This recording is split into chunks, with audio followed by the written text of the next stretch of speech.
Oh, God. This is too good.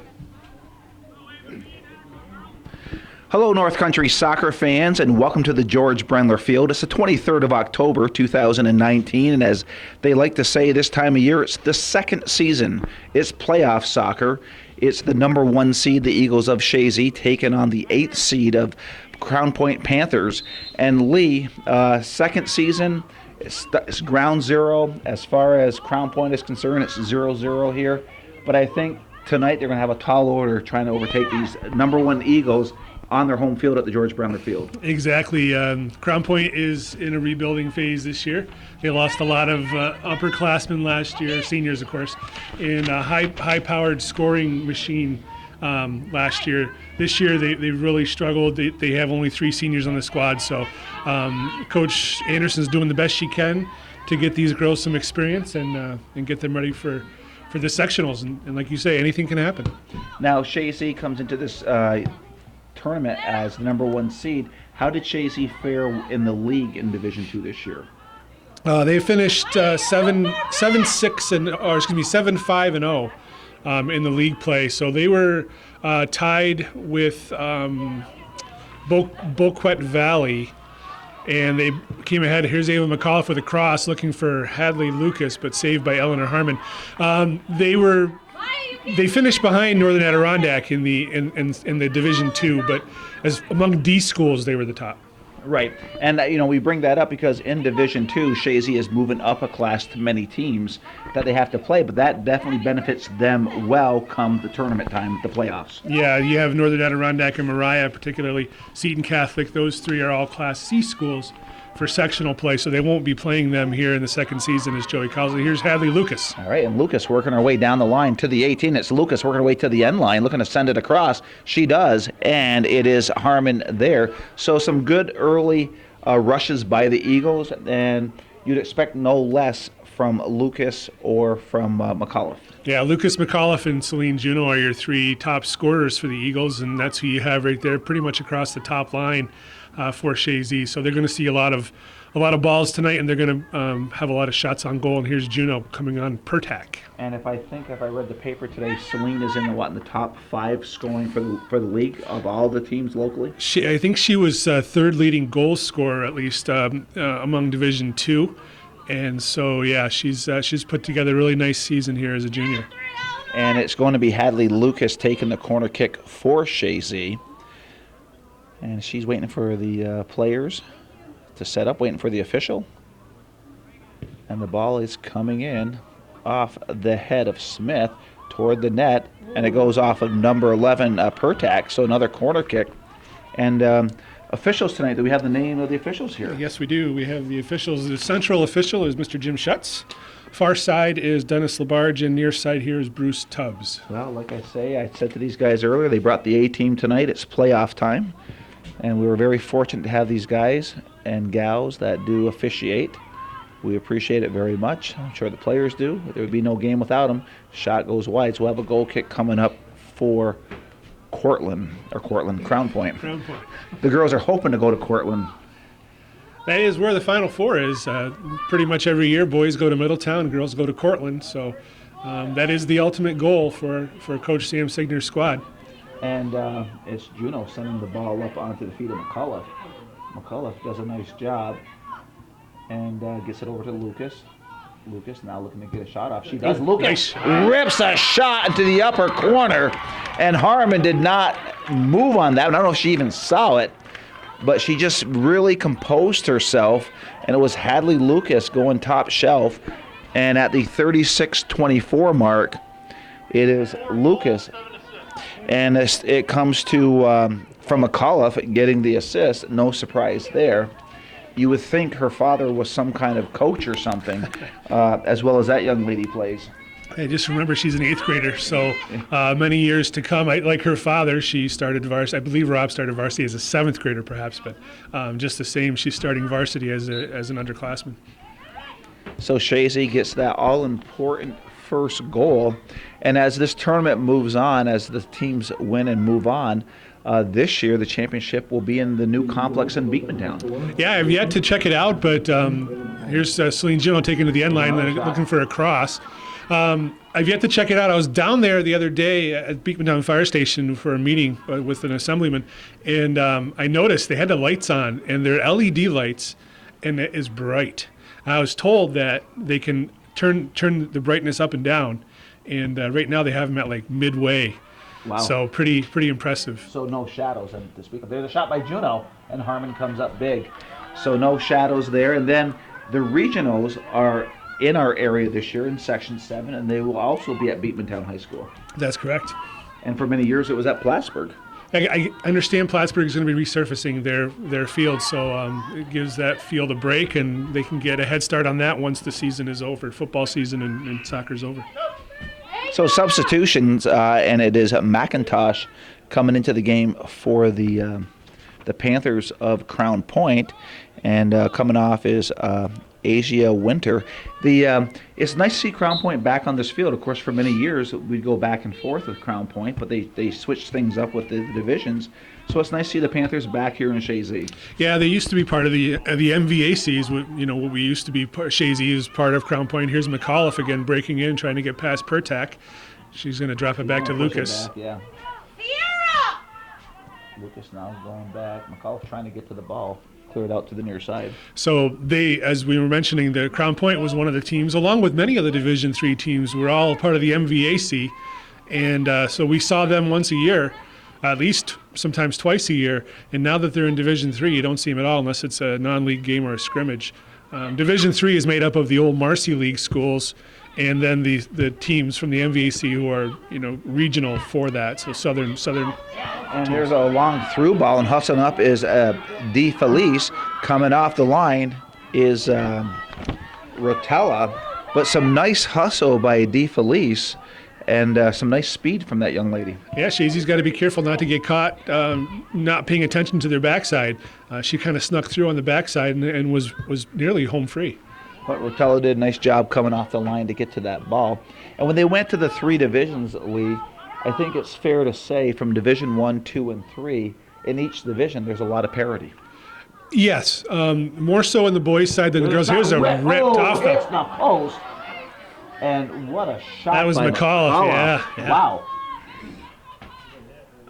As I was saying, more parity in the boys' side perhaps than the girls' side. For me, here's a good opportunity again. I don't want to take away from what these young ladies are doing on the field here. Here's McAuliffe again, top of the 18, looking to distribute. Cuts it back nicely, gets past that. Here's Juneau, just inside. Juneau back to Smith. Emma Smith looking for a shot. She takes a shot. Harmon swallows that one up. So for me, in the divisions, the women's division, girls division, I'd like to see Willsboro come back to Division II and Ticonderoga go to Division III. Ticonderoga finished 0-15-0 this year in Division II. They really struggled. Willsboro was a powerhouse in Division III. Geographically, it makes sense as well. The only downside is, there's another good opportunity for Chazy, is that Ticonderoga is a Class C school.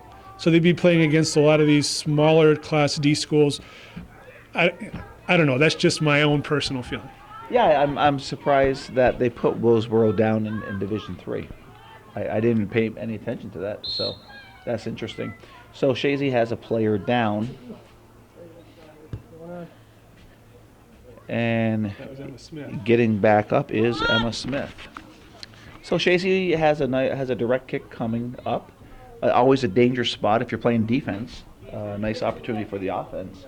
And Hadley Lucas, we saw what she had in that last shot, so she has the ability to get it there. She's your set piece master. Oh, similar. What a nice pass. Oh, great play. She went to the far side, the weak side, the back side, as you call it. And Crown Point wasn't ready. They weren't ready. That was Olivia McLennan getting on the end of that, and luckily for the Panthers, and well played there by Eleanor Harmon to make the save. So Chazy with the throw in, it's Willow Hers. It gets the ball in, it goes back to Hers. She's trying to clear it forward, but it's sent toward the midfield. And back there for Chazy is Katie DeMars. Ball kind of bouncing around. And this game was supposed to be played tomorrow night, which is the 24th on a Friday. But I guess they have a school function where 7 of the players were involved.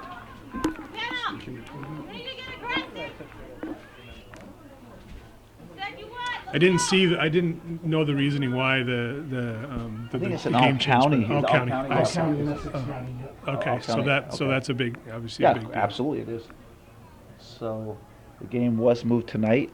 Here comes the corner kick. A nice feed inside the box. This is dangerous as it lands. And the ball headed by Emmy Moak, and Harmon did a nice job. That could have been goal number 2. Yeah, and official Dennis Labarge was right on the scene there and signaled no goal. And here's a kind of a miscommunication. McAuliffe picks it up and rifles a shot. Oh, just wider wide. than that. So she was trying to go far post. And that was just some miscommunication by the goalkeeper and her defenders. The goalkeeper quickly distributed it, and the defender didn't realize what was going on. And Ava McAuliffe was Johnny on the spot. I almost think she thought it was a goal. The way she reacted. I think she was disappointed. Yeah. I think she was. She looked like she just casually not throwing it down there as if they'd scored. I don't know. Oh, the defensive player. The Oh, goalie. the goalie, yeah. Crown Here's Point dodging Juno. some bullets. Juno looking to Outside. and she goes side net. But Chazy is putting some real nice pressure on the defense of Crown Point, and why they carry that 1-0 lead at the first 10-minute mark here in the first half. And talking to Brian Norcross, the AD, he's a little concerned about the field to the far side to our right. Some standing water from the rain we had last night. There's another interception by Juno off a goal kick. I look like I deflected, but they're going to call it a goal kick just the same.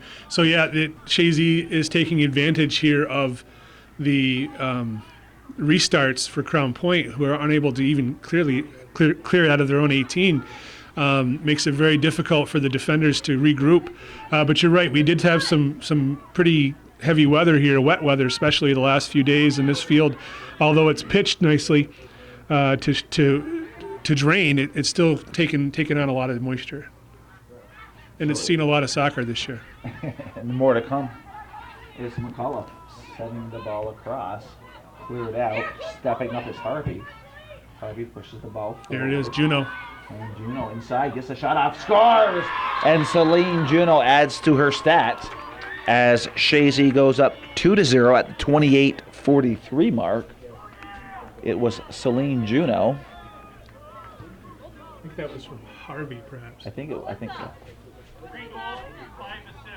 Number 5. 3 goal. It was up McLennan gets the assist, and Celine Juno with the goal.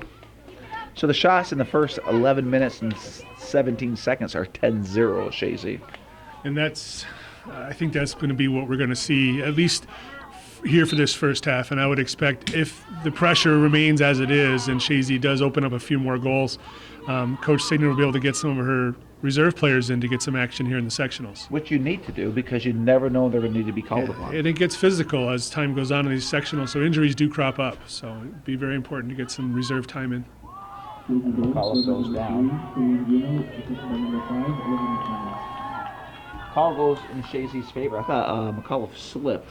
I believe he called a trip on it. He was right there. So here, as I was mentioning earlier, but I got sidetracked, Hadley Lucas, like her brother for the boys team, takes all of the set pieces here for the girls. Very talented young lady. There it goes. And like we said, she has the foot to get it there, and she showed there was wide, but she has a little oomph on that shot. And her numbers aren't probably what she is expecting. She's probably disappointed as far as her scoring totals this year. But she suffered a bruised foot early on in the season. And when you're in charge of all your set pieces and playing midfield as she does, a bruised foot takes a big toll on a player's ability out there. But she's done really well, remarkably well regarding that, even in light of the bruised foot. And there's a shot going across. McCullough tried to just really tap it in, but a nice save. And it comes across. Harmon's there. So again, the pressure by the Eagles. And it's kind of what we expected going into this game, Lee. So something that Chazy could probably key on early on, this would be a coaching point for Coach Signer or Coach West, would be every shot I've seen taken on Harmon, with the exception of the one where she bumped it off the crossbar, she's gone down almost like a hockey goalie on her knees. So if you aim a little bit, you shoot high, you're going to be scoring many more times than not. And then you wonder if the girls are shying away from the tall or the high shots because she is a tall goalkeeper. She is tall, certainly, and she's young. She's a freshman, so let's give her some credit there. She's done well. She's faced an awful lot of shots this year and made a lot of saves. And here comes the ball back into the box. The ball's headed up over the net. Nearly an own goal. Well, it went off of Emma Smith, I think. off the back of Emma Smith, off the top of the net. So again, nice pressure by the Eagles. We're at 26-32. I left in the first half. I'm Joey Trombley. Talking here with me is Lee Barcombe, and then on the cameras himself is the founding father himself, Calvin Castine, and it's playoff soccer when you have the son here, Mr. Lobdell. You have Channel 5, Mr. Drake. I mean, this is full. The coop is full here on this 23rd of October, and it's playoff time when all these heavy hitters show up for the coverage of soccer. But we have to admit, Lee, this is a fun time of year. It is a fun time of year. It's my favorite time of year. I really enjoy watching all the other sections too, and watching the build-up as it comes. So it's certainly a lot of fun. And there are a lot of games going on tonight. There are a ton of games tonight, all across all New York State. So yeah, really exciting.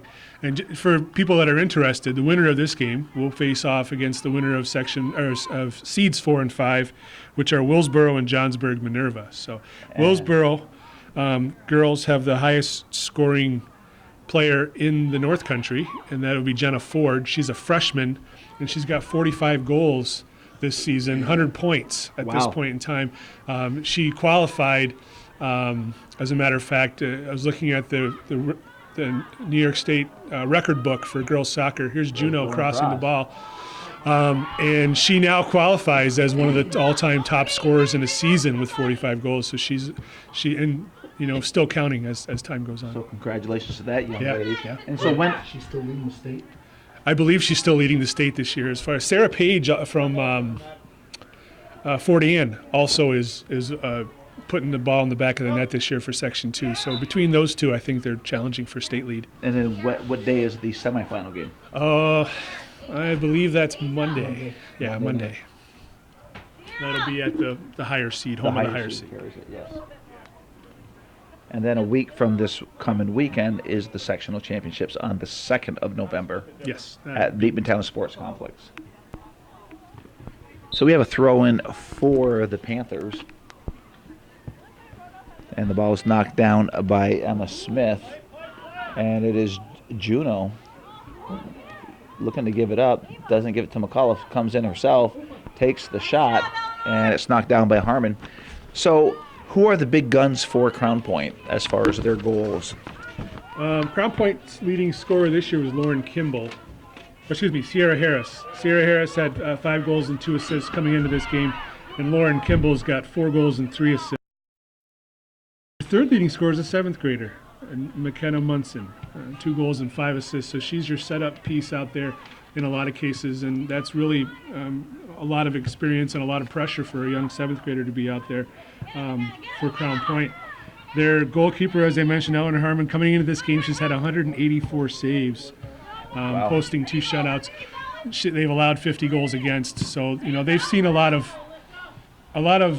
shots on frame. The record coming in was 3-11-1. So. And we talked about Celine Juno, Ava McAuliffe, and Hadley Lucas. But we can't forget also Olivia McLennan. She's one of the top. She's tied for the 3rd in goals for Chazy. And she's among the leaders in assists this season in Division 2. So, again, she's one of the ones that sets up a lot of plays for, and that can't go unnoticed for the people that put the ball in the back of the net. So, as far as offensively, they are the big 4. Yes, absolutely. For the Eagles.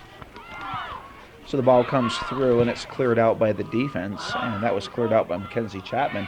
And Chapman has done a wonderful job back there for the sweeper for the Eagles this year. She's kept Chazy in many games back there, just with her poise and her skill, speed, all the above. So here's Juno McAuliffe. Juno again, sending it across, and Harmon's there. So one thing that I've noticed as the year has progressed with these girls, every game that has taken place, they've gotten progressively better each game and more comfortable in their positions. Very similar to last season where they had a rough start and then they kind of peaked right at sectional time, and that's kind of what they're doing this year as well. There's been some shuffling positions. Willow Hers, for example, battling right now for the ball.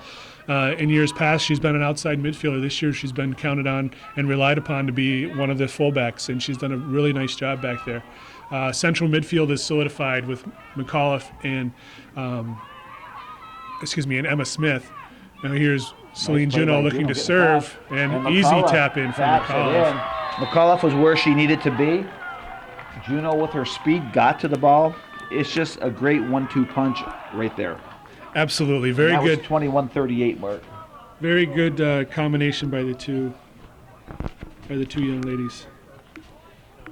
So 21-38 left in the first half. Shots favor Chazy 13-0. Corner kicks 3-0, and they lead on the scoreboard 3-0.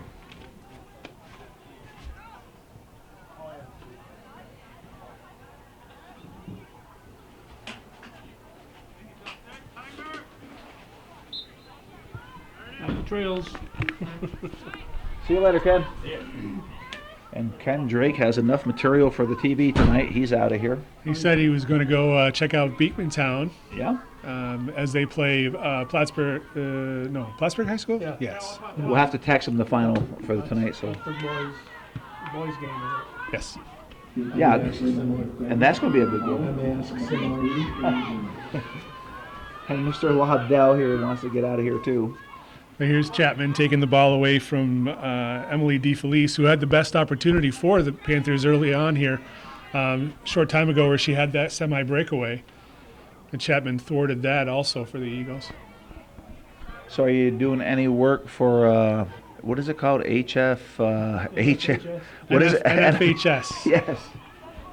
No, he's working his real job. Were you talking about? I'm sorry. Yeah. No, yeah. No, my work schedule is prohibiting me from doing very much all these sectionals, which really kind of stinks. Doesn't the boss know you have like a second life here? I wish. There's a shot.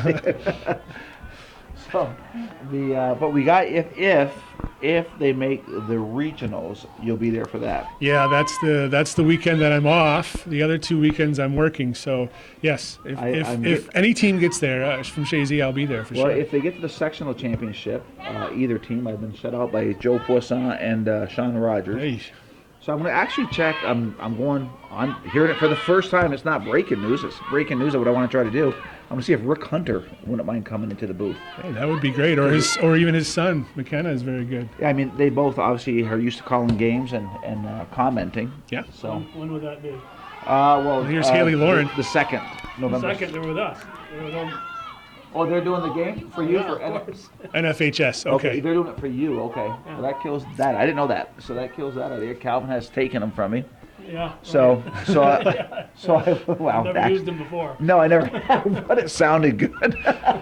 So as of right now, I guess I'm going solo. I did ask Bob Pooler to check with Beekmantown to make sure we're on opposite ends of the booth, Right. so we aren't kind of over talking each other. Yeah. That can get difficult. That gets like real difficult. I remember years ago when Wiry and Weave would both cover football at Beekmantown. They'd be sitting side by side. And I don't. Like that's weird. We used to be able to hear even in the Cardinal hockey games, and Ducky Drake was calling the games, and you'd hear the opposing team calling the game right next to him, and so you get both sides of the story, as they say. Well, I mean, as you know, you've done this enough. As you're calling it, that it's very distracting. It absolutely gets in the back of your mind, and you hear these other words coming out, and it's just like, my goodness. And you go, I wanted to say something, but I can't remember what forgot it was. what it was. Here's Callie Harvey now for the Eagles. She was battling there with McKenna Munson. It goes off the far side for a throw-in. So I'm like you with Yulee. I think maybe even at the 10-minute mark of this half, you'll see substitutes coming in. But you know, there's a fine line. You're in playoffs, and you got to keep your starters. You got to give them the minutes, right? But yet you want to get the reserves in also. And it may be a situation where they're not wholesale changes, if you will. You may see a player come out and come back in and come out, but at least get them out there and get some action. Here's Emma Smith looking to serve. And this is dangerous. As McLennan would like to have that opportunity back, and she knows how to finish, and she just like to have that opportunity back one more time. Yeah, quite a few chances for the Eagles that have gone high, so they need to get their knees over that ball and keep the ball low. Well, I think what it was, they heard what you said about going high, and it's just not materializing. Yeah, because people realize that they can hear what we're saying up here. You know, we're all mic'd in with them, so they're taking our advice up here. And if you believe that, you probably believe anything. Yeah, absolutely. Who wants to listen here's to a bunch of McLennan talking again. heads? Who wants to listen to a bunch of talking heads, right? Good work defensively there by Alyssa Duchesne to challenge McLennan and block that shot. But it's fair to say the ball's been in the defensive zone of Crown Point 98% of the time. Absolutely. There's been no question that Chazy's dominated this first half thus far. And they are showing why they are the number 1 seed. Hustling on the far side is Emma Smith. And the ball is cleared out by the Panthers. It's one of the seniors on the squad, Maya Pertak, who's a sweeper for the Panthers. She had a pretty unique hat trick earlier this season where she scored a hat trick of penalty kick goals in one game. All penalty kicks. All penalty kicks. You do not see that often. No. That must have been one rough game. Yeah, interesting. Well, either that or just a team that maybe didn't have a ton of skill. Well, we got an injury, it looks like, coming off. Olivia McLennan coming off, and coming back in was Ava McAuliffe. So the ball is in. DeMar's trying to defend. And a nice play by Munson, but the ball goes out. I was about to show my age when Ava went back in. You were figuring out who was going back in. I almost said Gardner. Ava Gardner. Ava Gardner. Lee has no idea who that is. I don't. Cowan. I guarantee the players have no idea who that is. She was a great soccer player in her day. One of the great soccer players From Hollywood. from Hollywood. Okay. There's a substitute coming on for Crown Point, Sierra Harris, and coming off was Alyssa Duchesne. And we have, Keith Lobdell up here, and I just want to say, Keith, you guys do a incredible job with your paper and the sports section. I just want to compliment you publicly because you guys are doing a wonderful job. Thank you. I appreciate it. We try. And you've been nice to Chazy in your articles too. The ball comes. Oh, what an opportunity! That's kind of easy when you've got stuff like 900 wins and stuff. And I gotta say too, Or Lee's 30. actually been really helpful with stats and stuff whenever I need some backup or anything on that. Nice, the little tag team going on. And vice versa. Yeah. So We've been working well together this year. Yeah, and or they win their 35th division title in 40 years. Yeah. I didn't realize that. That's It's pretty incredible. Huh? that's beyond incredible. I mean, in any sport. Yeah. I mean, since I've been here, I've only seen, as of right now with the boys with those, I've seen 3 of the 4 times that sectionals didn't go their way, and I mean it was only two coaches have beaten them, and that's Mike St. Louis and Paul Bueller, and neither of those guys are coaching right now. Well, Was St. Louis? Paul's coaching with the girls. Yes. Willsboro? Okay. Yeah. Well, Paul is with the girls right now, so Well, he's doing the girls program. yeah, Oh, I did not yeah, realize he's that. been doing the Boquet Valley girls this year. So Oh, okay. I thought he got out of it because of his children were going through. He did. He stepped in this year with Aubrey Pulsifer, the usual coach, had a child and has taken the year off. Oh, okay. So All right, so he stepped up. And how's everything going with the merge? it's going. I mean, I can only speak to the athletic end of things. Right, but right. It's going well. I mean, we had. Especially in soccer, and as the girls modified coach, I can say that we didn't really see anything change. It was still the same team. It's just that now 7th and 8th graders are in the same building. So we had a very good year, and the modified players that I've had before are now on varsity, and they're having a pretty good year. So. Well, I think it is a big deal when they go to school, go to class together. They aren't coming from separate schools. Even though you're a team, you miss that part of being a team. Exactly, and I think that has worked out. I think the only division right now is because we only had 2 programs this year. Our 9th graders were in a different building, Okay. but our 7th and 8th were all together. And of course, now that it's the postseason, the whole varsity team's together with the 9th graders called up. So. Nice. That's real nice to see. And Bocat Valley, it seems like it's caught on really well with everybody, and I think it's a really nice name. I've enjoyed it, and a lot of good new things. I mean, we had our first homecoming, and Nice. a lot of good things are happening. Here's I think McCullough sending it across, and that hits the post. As that was Haley Lauren with a shot off her shin, but it hits the outside. So that's 3 posts that the Eagles have hit here in the first half. Three And, or four, three, I think. Well, And there's only 2 posts there. My gosh. well, Even and 3 of them. I'll Two tell and you a what, crossbar, I should say, right. Eleanor Harmon loves the post in Chazy. Well, so far. They've been her friend. Now she got Fuzzy Blair's leaves blowing on her back.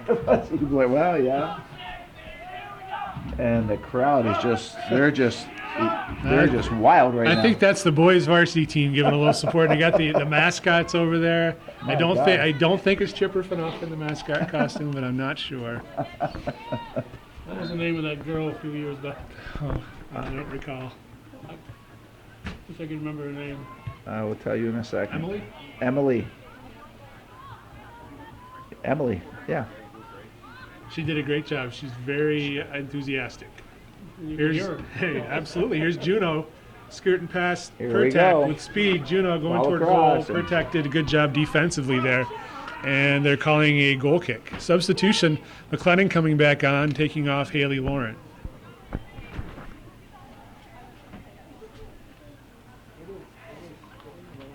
So good news that McLennan wasn't injured, at least not badly. Right.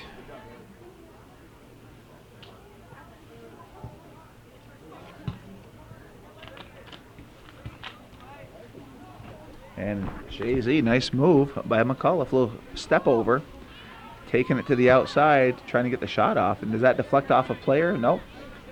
It's a goal kick. Yeah, I think she just went off the side of her foot. A lot of bunching in the middle, and certainly everybody's got goal eyes out there because they want to get their name on the score sheet. But a lot of bunching in the middle. If they can spread it out a little bit, that will open up some passing lanes, and that would bring you some more opportunity. So perhaps something that Coach Signer will mention at halftime. And how often do you see a player on the backside or weak side? I call weak side, you call the backside. That a player gets a goal because they played their position. Yeah, you run to the back post, and you may get a rebound, or something may squirt free. Certainly, always follow your shots, as every good coach will tell you as a youth player, and even as you progress through the ranks. Yeah, I mean, you never know when it's going to slip out of the goalie's hands or just get by him or deflect off somebody. McAuliffe gets the shot off, and she scores She again. scores. She got hit. She got hit in the face. Elbow perhaps, but that was a nice hard shot towards side panel. Harmon got a piece of it, but not enough to stop the strength of that shot. So nice individual effort by Ava McAuliffe at the 10:01 mark in the first half. Chazy goes up 4-0, and she doesn't look to be any worse for wear from the collision. She's kind of actually smiling down there. She's think actually showing off like it's a badge of honor. I believe he said Chapman gets the assist on that, so Mackenzie Chapman would be Okay. her first point of the season. Nice. And from the sweeper position. And certainly an unheralded player for the Eagles this year, but she's done a marvelous job back there. Well, the thing is, as a sweeper, you don't get your name in the paper. The goal scorers do. But that is probably one of the most important positions that a team can have is the sweeper position. No question. When you have your sweeper get injured or for whatever reason can't continue, that's going to give the coach just about as much GI distress as losing your goaltender. And that It's happened, one of at those the, things that happened at the boys' level. It happened with the boys this year, yeah. So I'm sure that caused Coach McAuliffe some sleepless nights. Took some stock in some Tums, and now he's kind of figured it out at this point. We'll see how things happen going forward. But, especially when your team is on all cylinders, things are going along well for both teams. And all of a sudden you have that disruption. Here's a through ball. Juno looking for McAuliffe again. McAuliffe looking to get the hat trick. She does a nice job. Rips Shot the towards shot. goal. Bounces off Pertak. It's gonna be a corner kick. So when you got that machine working like a well-oiled machine, and then you have that disruption, as a coach, either you have the players to do it, or you got to go to your bench. You're going to go to your bench. You have to do that, but hopefully you have the depth to do what you need to do. And it's typically going to cause more than one player shift from position, as it did with Chazy, with the boys' team. You're not going to just take somebody off your bench typically and put him in a sweeper position.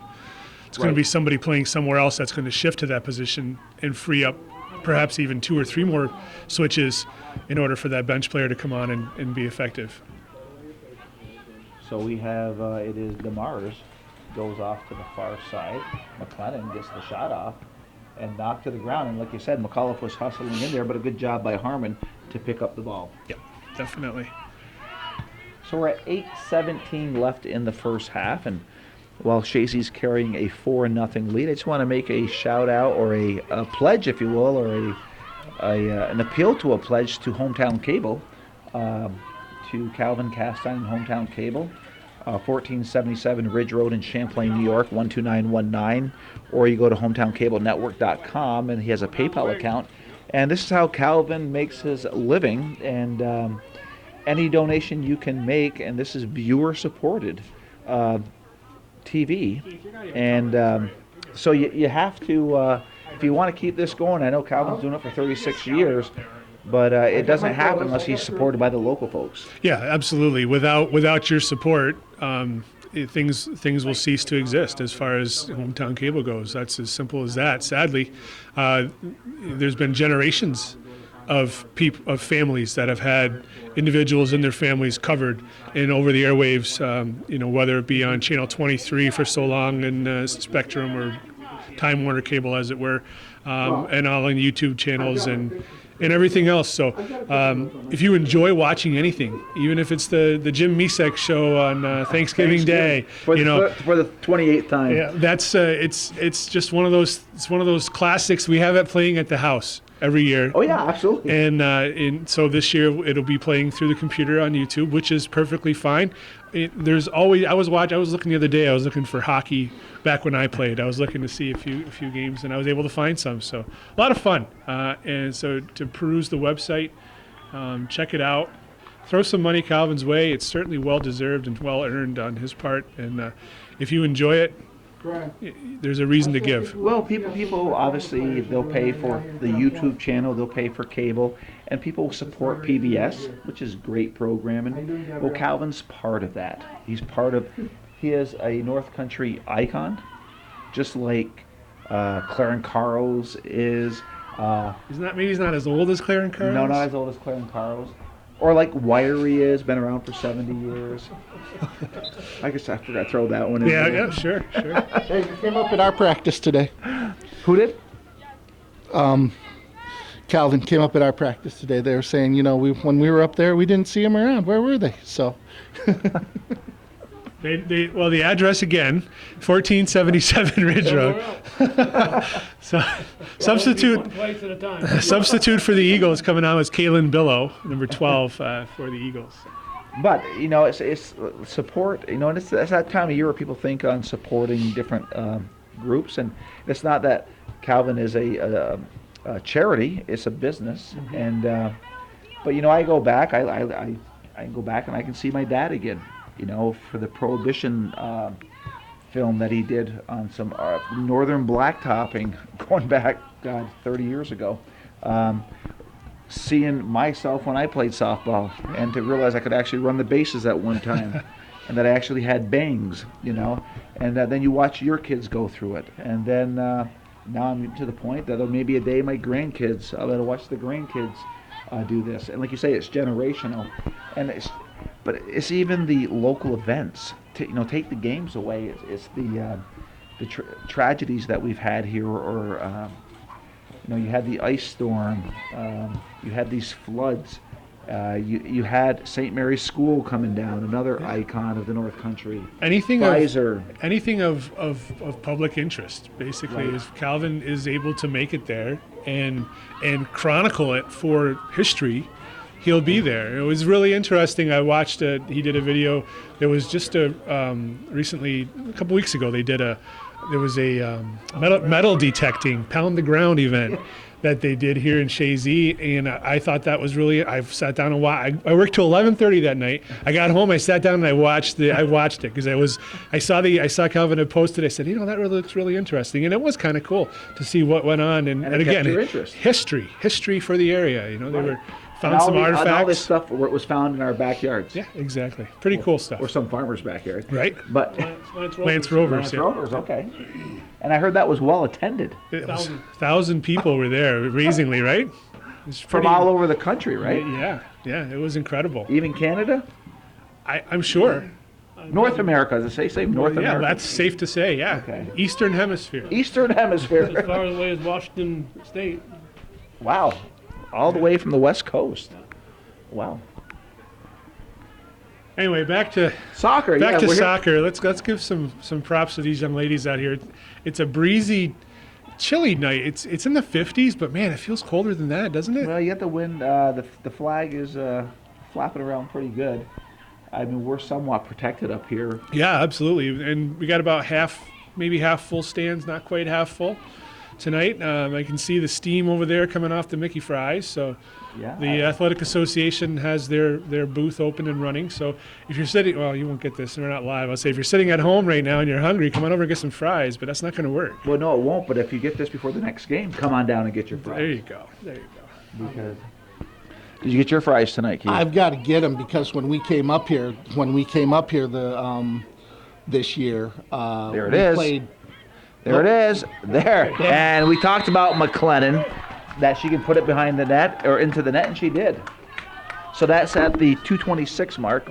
So yeah, so you came up and We came up and we got about 13 minutes of the modified game in, and then the Thunder came back. So and they were actually cooking the fries. You could smell them, but we had to get back on the bus, and You were eventually deprived. we came back to play another day. And of course, that was a 4:00 start for both games, and no fries. So but the I was thing sad. is, but with that being said, good things take time, and tonight is the night. Yeah, they come to those who wait. Yes. Yes, they do.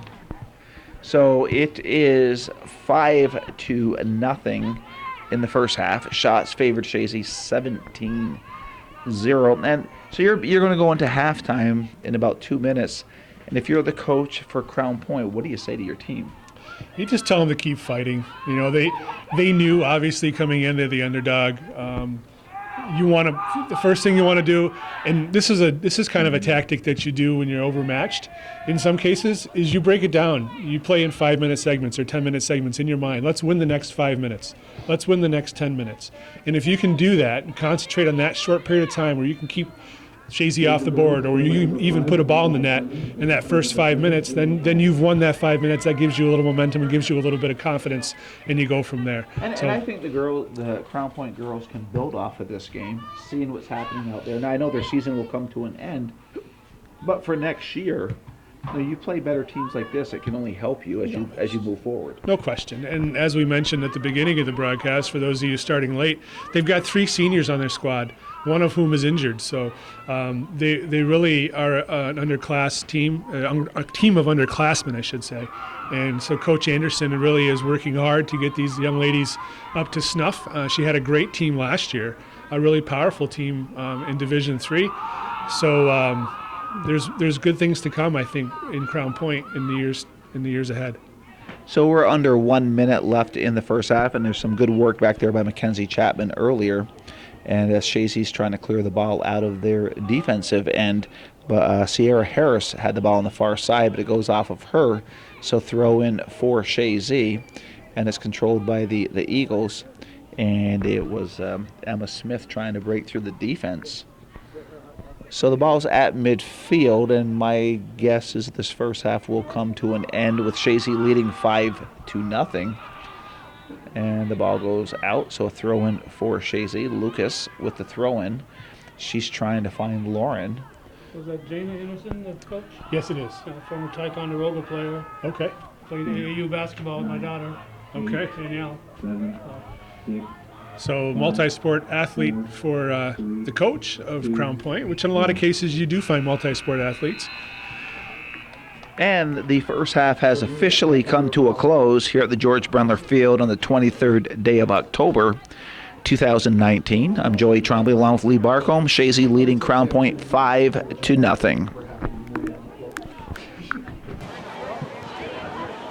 And we're back to start the second half at the George Brendler Field. There is no precipitation, but the wind is blowing. It's getting cooler as the time has moved on, Lee. And a very impressive first half for the Lady Eagles. Yeah, they were able to put a 5 spot on the board here to take a big lead. Heads up. Big lead. Coach Schutz Jim Schutz almost took out Sierra Harris there. They're switching out the game ball because it's apparently lost some air. So maybe the blistering blast of Ava McAuliffe earlier that went off the side post. Well, there were a few blistering blasts that went toward that net. Yeah, so the scoring lineup first half, Hadley Lucas opened the scoring, a mere 3 an assist from Ava McAuliffe. And then Celine Juneau added a second goal from McLennan. McAuliffe added her first of the day from Juneau, McAuliffe again from Chapman, and then McLennan from McAuliffe. So that's the big four, if you will, as you mentioned earlier today, Joey, for Chazy, as Emma Smith is slipping and sliding out there in the turf that Brian Norcross is upset with. Well, because we had a heavy rain last night. We did have a heavy rain last night. And yes, 5 goals got behind Harmon, but she did a good job in the first half. Yeah, she faced 17 shots on goal. She made a few really nice saves, and she's kept it reasonable. And Crown Point's coming out here with a little bit of energy to start the second half. Yeah, well, I noticed when they came off from their coach, they were in good spirits. They were laughing. They were joking with each other. And a lot of teams can come back in the second half and they got their head down, but Crown Point showing some nice spirit and life out there in the second half. And Chazy started this second half with their regular starting squad, so Which we expected. Yeah, Coach Signer has not yet decided to make significant changes. Here's Juneau getting past Pertak, looking for McAuliffe. And McAuliffe just doesn't give up. That was good work there by Brooke Plunkett, number 20 for Crown Point, to get block and a shot attempt there by McAuliffe. A foul on a play, or no, I guess it went out of play, so there's going to be a goal kick. Yeah, goal kick. So stat-wise, it was 17 shots to 0 in the first half. Corner kicks favored Chazy 5-0. The scoreboard's 5-0, and that kind of was indicative of what the first half was like. Oh, a little spin move there by McAuliffe as she intercepts a goal kick. Oh. And she chipped it to Juneau, and Juneau couldn't get the shot. Yeah. Was some nice work, and it's been a while since I've seen a 1-2 punch of like Juneau and McAuliffe at the girls' team. Yeah, and that's Celine's a junior, so they only got one more year together. But yeah, they'll be a formidable combination next year too. Absolutely. And Celine came up, was it last year for the playoffs, right? Yeah, she came up just at the end of the season. She scored the. I think she scored the sectional winner, or the. Yeah, I mean, pretty sure. She was definitely. She was an impact player that came up. It wasn't like they brought somebody up just for the experience. They put her out there and she produced. Here's Sierra Harris battling down there with Katie DeMars, and DeMars bounces it off of Harris smartly, so a throw in for Chazy. Yeah, Celine Juneau has a lot of speed, and the downside for her and why she couldn't get called up earlier likely was because of her size. She's just a diminutive player. And there's rules as far as passing certain tests physically and that sort, and just because of her size, that made it difficult for her. Well, she's the Altuve of Chazy soccer. There you go. Right, Calvin, like that little analogy there. Altuve, the second baseman for the Astros who took out the Yankees. So one thing the Yankees. Can we talk about something else, please? Well, one thing the Yankees and the Red Sox have in common, they're both playing golf right now. And so Houston the Yankees played a couple more games. Okay, what's it get you? A few more dollars in Steinbrenner's pocket, right? Yeah, I mean, come on,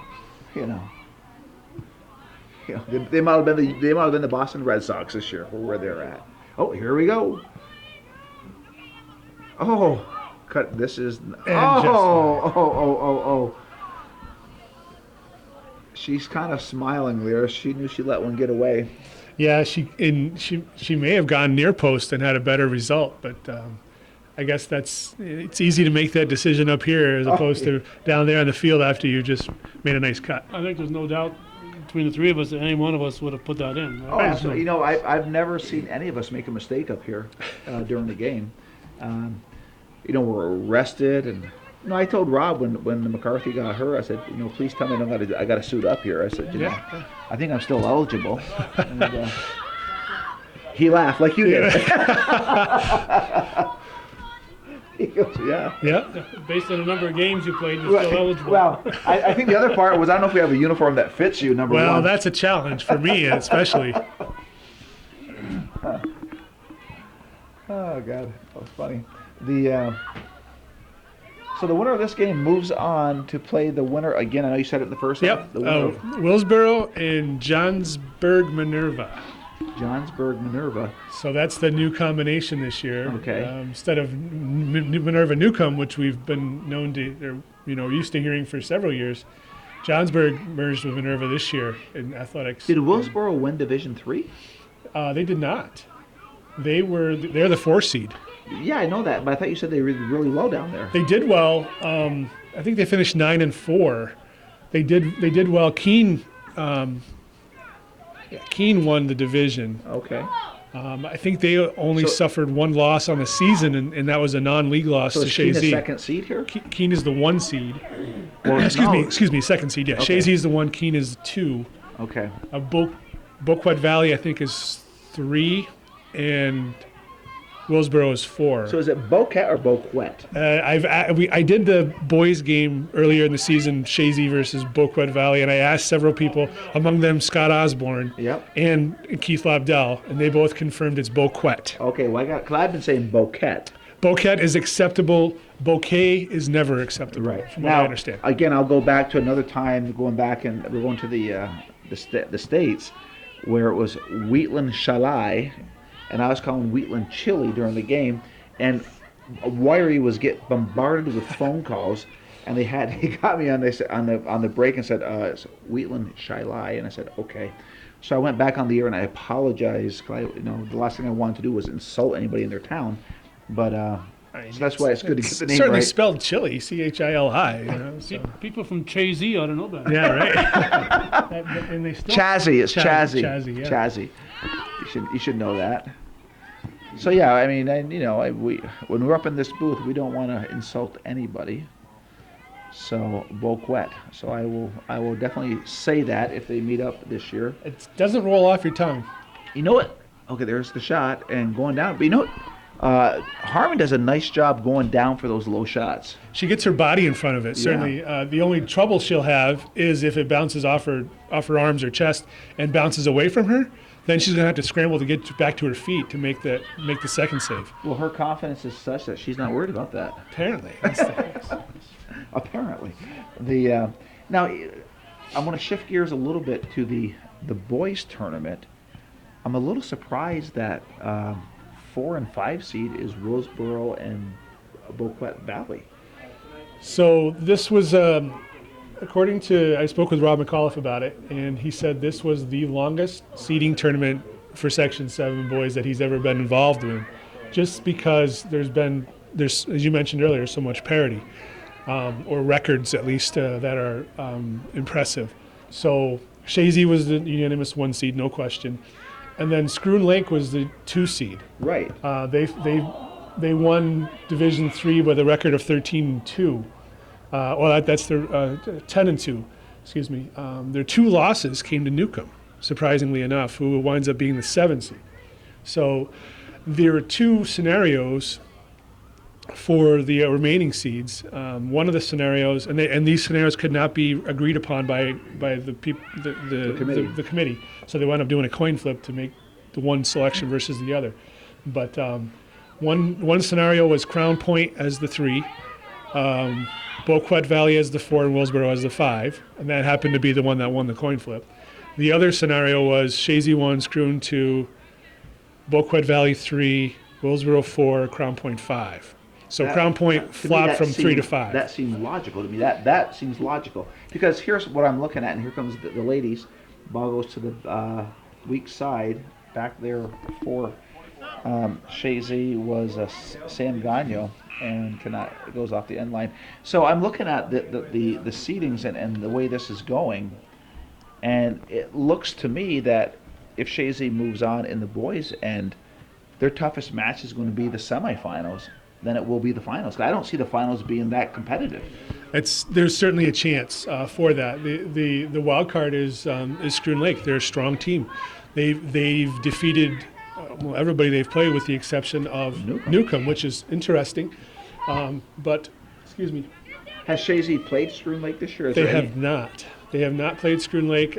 Common opponents, well, Scroon Lake's beaten everybody that they've played. So, right, but there must be some common opponents as far as what the score. I'd have to look it up. I don't have it with me, but the interesting thing that threw a monkey wrench into things was that And there's that spot in the field that Brian Norcross was talking about where there's standing water. Celine Juno just slipped and went down, and she's all wet now. Boquet Valley had the 2 seed, or had the 3 seed locked up, perhaps even the 2 seed locked up, until they lost to Scroon Lake 5-2 in a non-league match just before, a week before the seeding meeting. So that threw everything in a whirlwind. Okay. Boquet Valley also lost to Crown Point 1-0 in overtime. So that also was a factor in that seeding decision. Is that when you're looking Right. at common Head to opponents, head, that's yeah. where your problem. That's where your problem lies. And again, I could be totally off, but I'm just looking at that on the surface. That's what it seems like to me. I don't recall a time where Division III has had 2 of the top 3 seeds. Right. Here we go. McAuliffe. Oh, out on the outside. Outside of her foot, she Yeah. didn't hit that the way she wanted to. No, we played 11 minutes into the second half, and Chazy with a 5-0 lead. No scores here in the second half. So Crown Point has tightened it up a little bit. Yeah, I'm curious now how Brian Norcross is going to try and resurrect this field. So when are the next games here? It's going to be the Class B. On Friday? Chazy, yeah, there's going to be 3 games here on Friday. On- There'll be Chazy boys at 3 o'clock, Oh, that's and then the right. Class B semis at 5 and 7. So 3 games, this field's going to get torn up. Here's a shot Oh, there's on a goal nice shot. by Nice Emma save. Smith. Nice save by Harmon. So this field's going to see a lot of wear Friday. So Cal, was it this Friday you asked me to come up to help out? No, it was the first, right? It was the first, okay. You can come if you want. I could. Oh no, Friday night. And it's going to rain Friday, too. Already got That's- something planned too. Already got That's something the planned. trouble. The forecast is rain all day Friday. No. Oh, okay. Really? Brian Norcross has called Tom Messner, and they've worked it out. I'm not joking. It's supposed to be nice Thursday, Friday, Saturday, and rain on Sunday. Okay. Oh, perfect. That's exactly what the field needs. Rain on Sunday. Well, there we go. Not really, because our girls play Monday. Oh well, okay. Assuming they win, yes. Assuming they win this game, which is currently 5-0, with 27 minutes and no shots on net.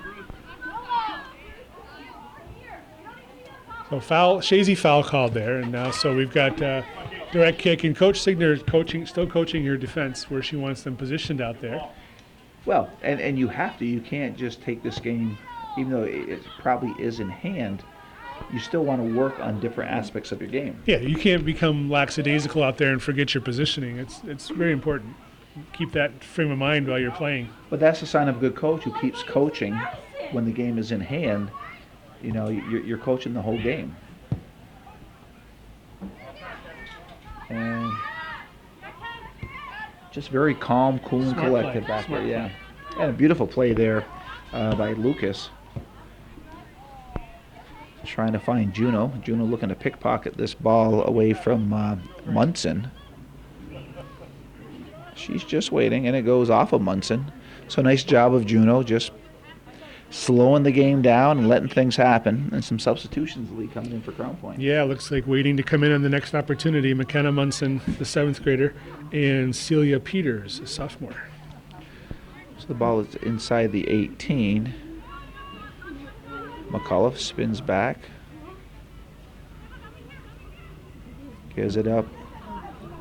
Oh, and there's a collision from Smith, and it looked like it was a Cole. Number 15, Lauren 15, Kimball. okay, Lauren Kimball, Kimball. yeah. But they both jump up, and play will continue.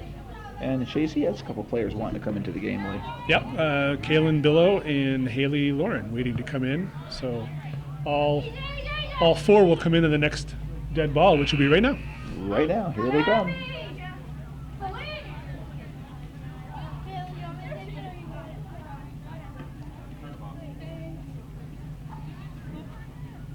So McLennan and Juno coming off for Chazy. And they're probably done for the game, would you guess? I would say it'd be a fair estimate at this point. 25 minutes remaining. I think it's a good opportunity for the coach to get some substitute action. And it's kind of what you called earlier. She'll Yeah. probably piece them in I instead think of so. wholesale changes. I think she's leaving McAuliffe out there for the opportunity at the hat trick, perhaps, at this point. But I would think she'd be the next one off. And a goal kick coming up for the Panthers. And back there is Lauren, who just checked into the game.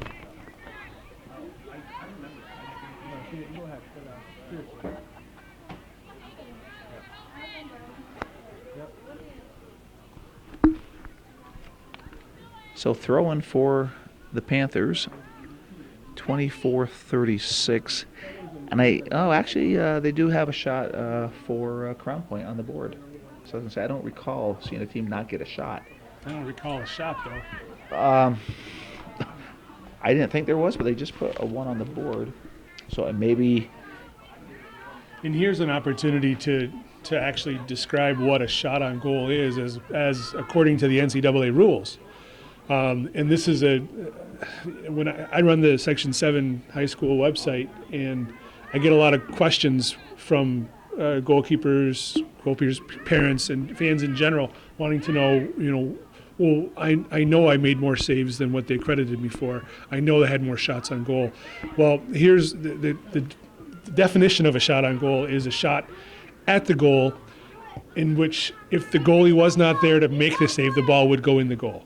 So it's a shot on net. A shot on net. And it has to be in a situation where if the goalie were not there to make the save, it would result in a goal.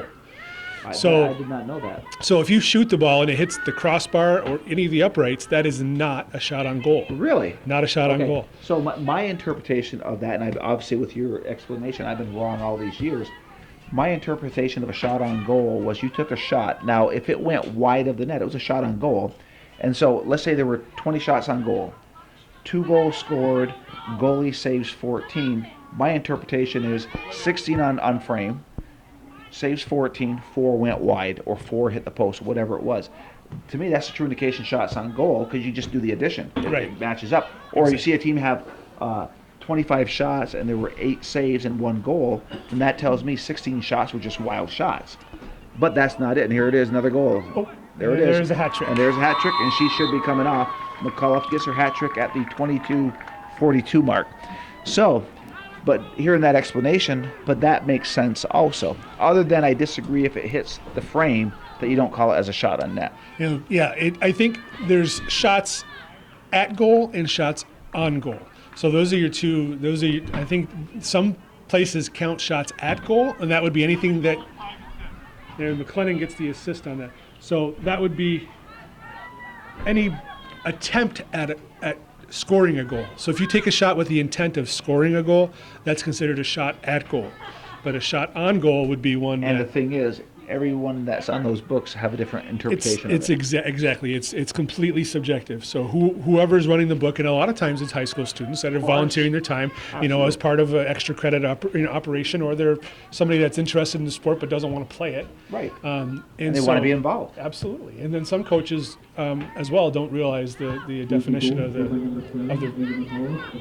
But that's it, like, so I mean, if I was to ever keep the book, knowing what you just told me. Let's keep the store closed.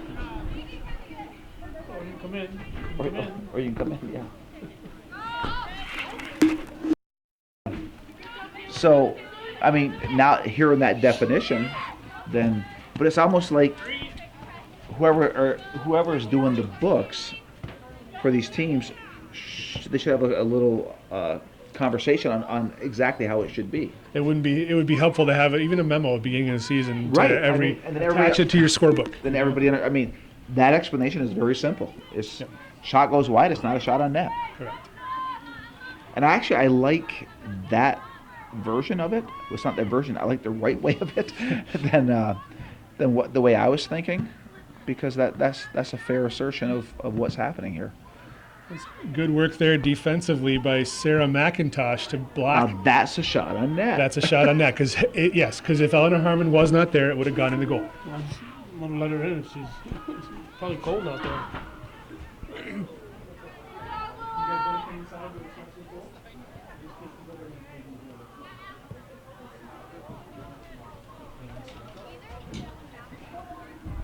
Okay, so we're at the 21-minute mark. Chazy up 6-0.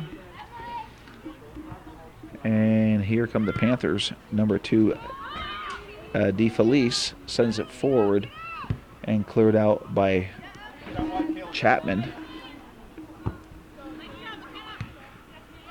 So there's the reason this game was switched, as we found out earlier from Keith Lobdell, was that it's all Essex County, all county tomorrow, and 7 players of the Crown Point squad would not be able to be here to play. Which obviously they can't afford to lose that number of players. But I'm also wondering, there's the remainder of the Class D sectional quarterfinals are tomorrow as well, and I don't believe those games have been rescheduled. So I don't know, either those schools don't participate in the all county, or I'm not really. I guess I'm not clear. That's a very good point. Probably be 3 o'clock games. So. Or if they're earlier games, that could be. Yeah. 'Cause They will be 3 o'clock games. Then they would be back in time. Okay, that makes sense then. And Chazy certainly could have scheduled their game for 3, I would think, unless there was a conflict on the field. Maybe there was another JV game or something playing. Right. The boys' team is playing at 3 o'clock on Friday Yes. because of the 2 Class B games. That night. Semifinal games would be that So night. they're playing Johnsburg? Chazy is playing Johnsburg Minerva, yes. Minerva, yeah. Yep. Okay. It'll be the first time they've played that combo team.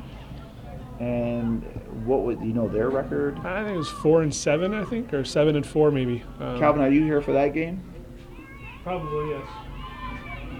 And that is when on Friday at 3 o'clock. this Friday? Okay, yeah. Well, I'll be here for that. Calvin, are you gonna be around? There is a chance. Okay. I took this last. Here's McAuliffe all alone. She goes wide. I took these three days off from work. I was going to doing some hunting with my father-in-law. So Yeah, I heard that you heard some chirping out in the my woods. What was that all gosh. about, Lee? I sat down. I saw the and post. From 6 a.m. until I left at 3. I was like crickets nonstop. You were out in the woods 7 hours? 8 hours. Yeah. Oh my yeah. God. It was a long time Or today. 8 hours, yeah. Long day today. Well, and nothing. Well, no, I saw 15 turkeys. I saw a blue jay, a red-tailed hawk. But no. No deer. No deer. deer. They know. Oh dear. They know. Here's Oh, dear. McAuliffe. Here she goes, number 4 on the horizon, and she has it. And that's at the 18:25 minute mark. And I mean, it's quite obvious they do not have anybody to contain her. And I'm assuming that she's going to probably pull her off at any minute, I would think. Yeah, I think Ava's coming off now. Reasonable. Yeah, with 18 minutes to go. You want to build the young lady's confidence going into the next game, for sure. But there comes a point where you need to put your reserves in and make the game a little bit more competitive. Yes. Yeah, I agree. So yeah, I see warm-ups coming off over there. So Yeah. it looks like Ariadna Foshag is getting ready to come in. Yeah, and I mean, and you don't want to put any more salt in the wound than what's already there. Certainly don't want things to become chippy and resentment out there. That you don't need that in high school soccer. No, not at all. And Foshag is ready to come in.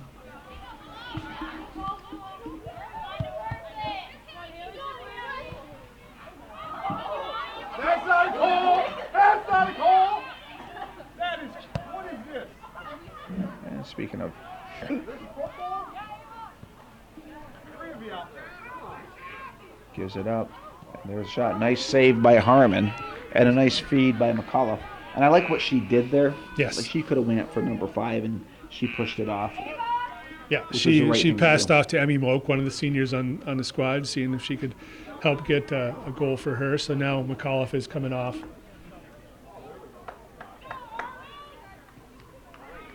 For Foshag. Yeah. This will be a corner kick for the Eagles.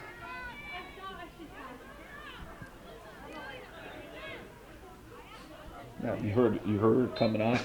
She apologized to the coach. I'm For sorry. I passing. thought I should pass it. No, I think she thought that's the right. correct thing. Yeah. But that's a sign of maturity. Yeah. Okay, for the 8th grader. That's exactly what she should have done. Absolutely. Pertak making a nice defensive play there for the Panthers to get the ball out on that corner kick. And she's one of the few seniors I've mentioned a few times for this Crown Point team. She's had a nice career, Maya Pertak. Mm-hmm. And you said there's 3 seniors this year. Yeah, And who are they? 3 seniors are Maya Pertak, one of the captains. Also, Asia Winter, number 23. She's playing fullback today, and their other senior is injured, Madison Nadeau. Okay. So 16-17 left in the game. I think it's safe to say that. Calvin just likes to say the second half, but he's even nodding his head at 7-0 with 16:06. This game is pretty much over with, other than just going through the motions. And it goes onto the feet of Harris. And there's the first touch by Kira Blaze, who was a substitute earlier. Was a late season call up from the JV squad, and now we have a foul and a direct kick here for the Panthers, probably 28 yards out. Yeah, so here's an opportunity, and they're moving the ball up further. I don't know who'll take this. Looks like Lauren Kimball probably is lining up. We haven't seen, or we haven't seen anything this game to see who would do that. And she's going with the quick kick. No wall. And Rotella scoops it up. So that should be your first shot on goal. That would be the first shot on Kimball, and she didn't waste any time. Nope.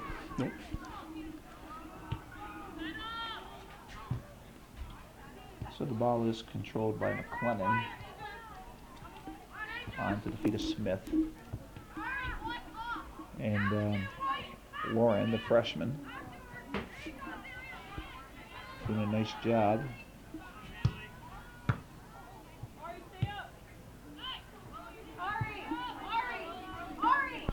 So tomorrow the rest of the games are being played.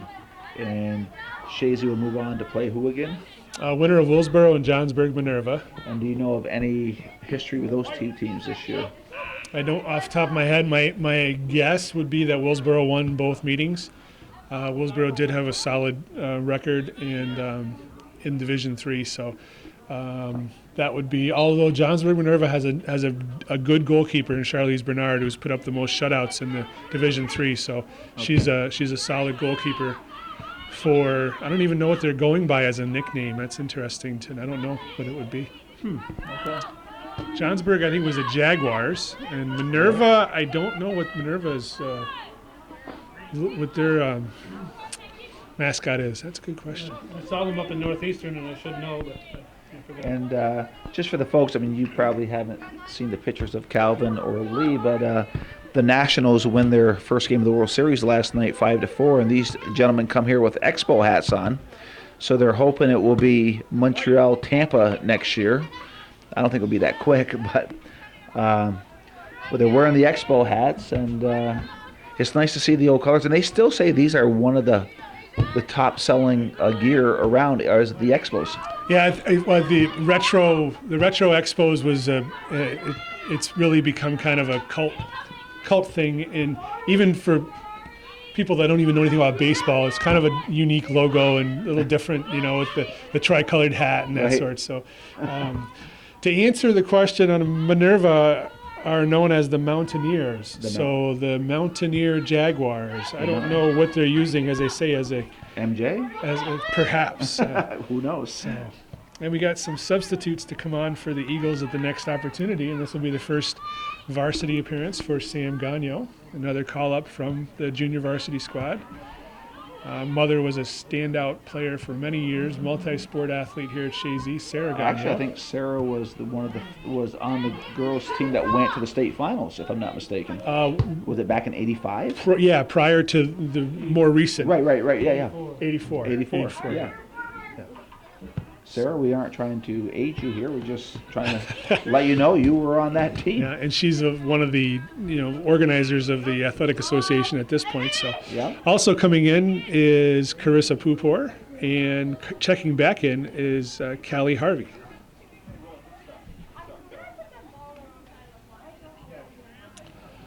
So throw in here for the Eagles, and Pupor, one of the senior players, is going to take the throw in for Chazy.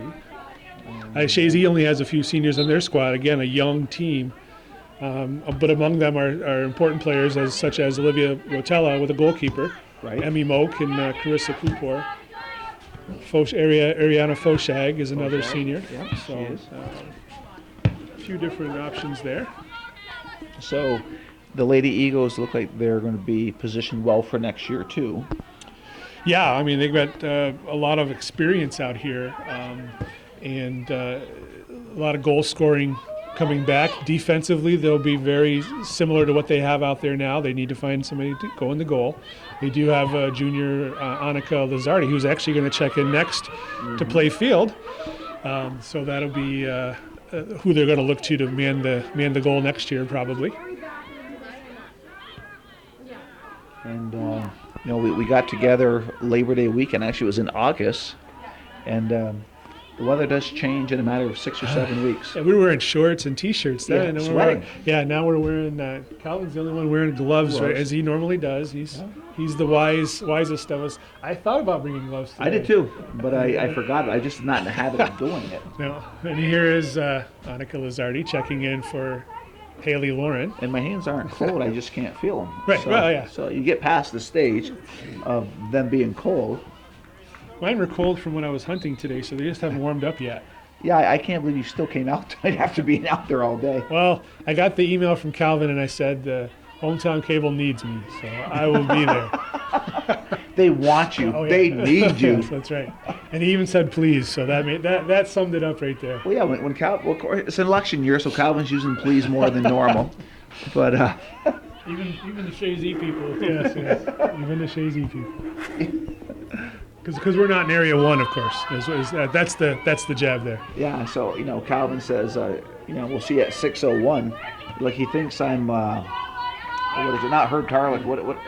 Baxter? Ted Baxter. Yeah, Ted Baxter. And I expect to have the screen up and the the words ready for me to just call Fashionably late. it. Yes. Yeah, I said, listen, I'll be late, but make sure you have the roster in numerical order. Big collision there that was between a- Emma Smith and Lauren Kimball. Well, Kimball got the worst of it. Yeah, well, Kimball went running into her. Yeah. And Mr. Schutz let that fly. I don't know if he took it into consideration the field conditions, because once you get moving, there's not much stopping out there. You're going to slip and slide before you stop. Good attempt there by Munson to cut that back, but she was right on the sideline. So we're under 10 minutes, Lee, and if you're Coach Signor, you have to like what you saw from your ladies tonight. Yes, it's a confidence builder for the offense, certainly. Defense, here's an opportunity. I was going to say they haven't been tested a whole lot. And Chapman, Rotella was coming to get that ball, but Chapman decided. I don't think they were communicating too well. No. But that was Emily DeFelice out there again, causing some havoc. She's had a couple of dangerous opportunities. Nothing came of them, but she was their speed and her elusiveness getting free out there. So the ball sent forward, and Crown Point. I mean, for them, if they could even get a goal, that'd be a big event for them. Yeah, that would would be nice to see. It would make their day. Make the trip worth it. What is it, an hour and a half from Crown Point, probably? On a bus, by bus it would be. And they're going to probably stop and get something to eat, I would think. Yeah, I mean, I'm not sure if they have a Stewart's in Crown Point, but we have that to offer here in we the do. big metropolis of Chazy. Yes, we do have that. And the Dollar General, if you want to go get some processed food. Well, yeah. It's all there. And we just have it all here in Chazy. Yep, that's right. No traffic light even. No traffic light. No. Oh, that. Even a fire station. Yeah, well, yes. Yeah, Yes, and Lee, I want to thank you and your colleagues for what you do for the community. I know it's an all-volunteer force, and you were with it before. You came back, and that's very impressive. It's a great way to give to the community. Mm-hmm. Yes, thank you. And the calendar drive was a success. Yeah, we got our calendar, and they've been delivered. we weren't there when you delivered it, but we made sure to thank you guys. Corner kick here for the Panthers. I think that was Kimball getting the ball in, and that was Billow deflecting it away for Chazy, and then Kimball fires it toward goal, but it's well wide, and it's going to be a goal kick for Chazy. And checking back in, Emmy Moak for Kaylin Billow.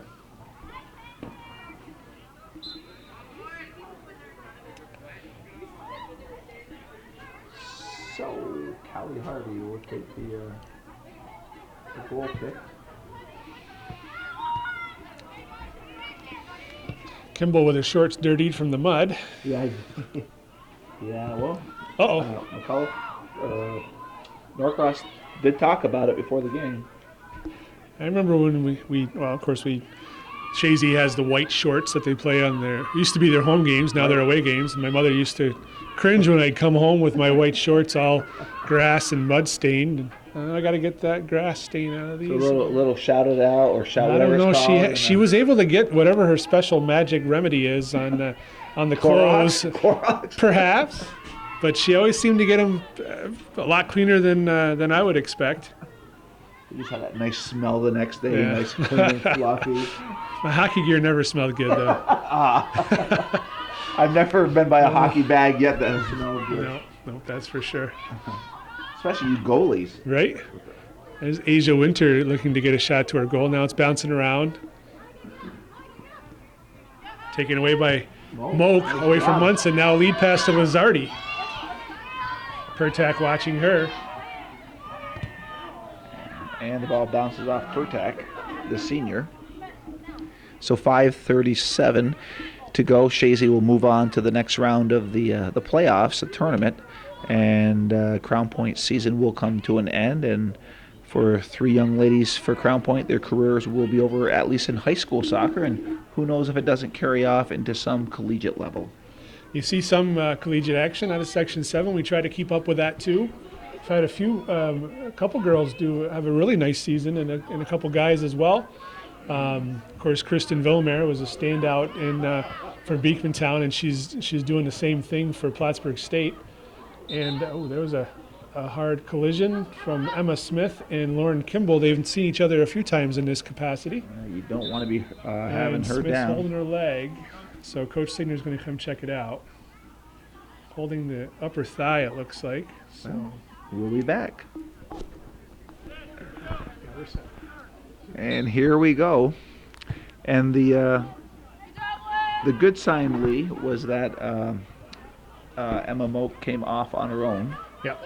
Oh, Oh, good. There was a shot good by opportunity Gagno. for Gagno for her first Yeah. goal, but she just put it over high. Very yeah, nice. Emma Smith was able to come off on her own power. She was Emma Smith, or was it? Emma Smith, Oh, yeah. Smith. I'm sorry, I Yeah. had that wrong. She was favoring her right leg, and Chazy can ill afford to lose her. She's one of your central midfielders, the holding midfielder, if you will, in that spot. So 4:20 left, and the clock is started, and it's counting down. And it's just a matter of getting through these minutes for Chazy to move on to the next round. And I safe to say that Chazy didn't disappoint with the number 1 seed ranking coming into this game. No, I think the result is kind of what they expected, and it's nice to keep a clean sheet, if you will, or keep the other team off the scoreboard. That gives everybody confidence defensively as well. Now, you talked about the seeding for the boys. Was there any controversy putting Chazy one had like a 500 record in Division 2? Yeah, I don't think there was. As far as I'm aware, there was no controversy. I don't know the ins and outs of that particular side of the meeting, unfortunately, but it would stand to reason that based on year after year performance and the way they've turned their season around. And the schedule they face. Yeah, they face a tough schedule. Just play some C schools, but Right. but so do the other Division II squads, and there's a couple others, Boquet Valley, namely, that is Class D. Is that the only other Class D in Division II? But Like Chazy Class had their A. way with Boquet Valley this year. They ladies, right? they did win. I think they won one and lost one, perhaps. Oh, did they? I have to look. I don't have that info on me, unfortunately. Okay. There's Gagno streaking up the left side. And for a moment there, I thought I was looking at Sarah for a minute, streaking down there. Visions of 84. She's being double teamed, and they are forced it out to a corner kick, rather. Yeah.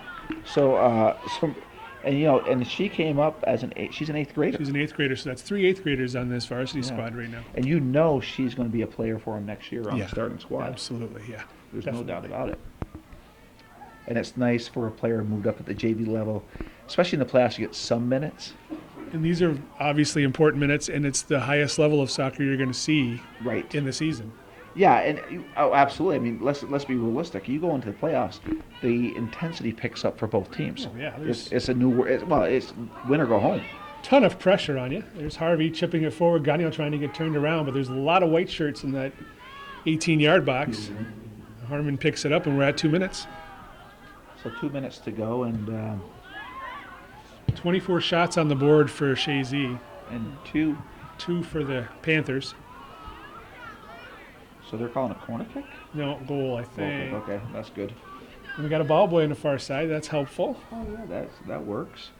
This might be the last game with corn on the field. Well, no, they'll have it probably Friday still. I don't know when they'll chop it, but Yeah. When it starts in August, it's nice and green, and by the end of the season, it's that beautiful brown, harvest brown. We'll call it. Harvest brown. Harvest brown. So Gagno has some nice speed. Left-footed cross. There it is. Nice. Oh, there's the deflection or the redirected shot, and that was McLennan. It looked like she hit that with laces, and it would be an opportunity there to go inside the foot for placement. But again, as we say up here often, easier said for us to say than to perform. Listen, I'm not even winded right now. Because you're in peak condition right now. Well, you know, End of season? Well, it was an hour and a half before I climbed those stairs, so my horse had a chance to calm down. You know, those are like 14 steps coming up there. And they're metal. It's not easy climbing. But there is a handrail. There's handrail. Yeah, Calvin remembers the days of the old chicken coop over on the other side. He had to go through a ladder, a wooden ladder, if I'm not mistaken. floor? The floor, yeah. Calvin's coop. Calvin's coop. Calvin and Sam, many games Up in the coop. broadcast from there.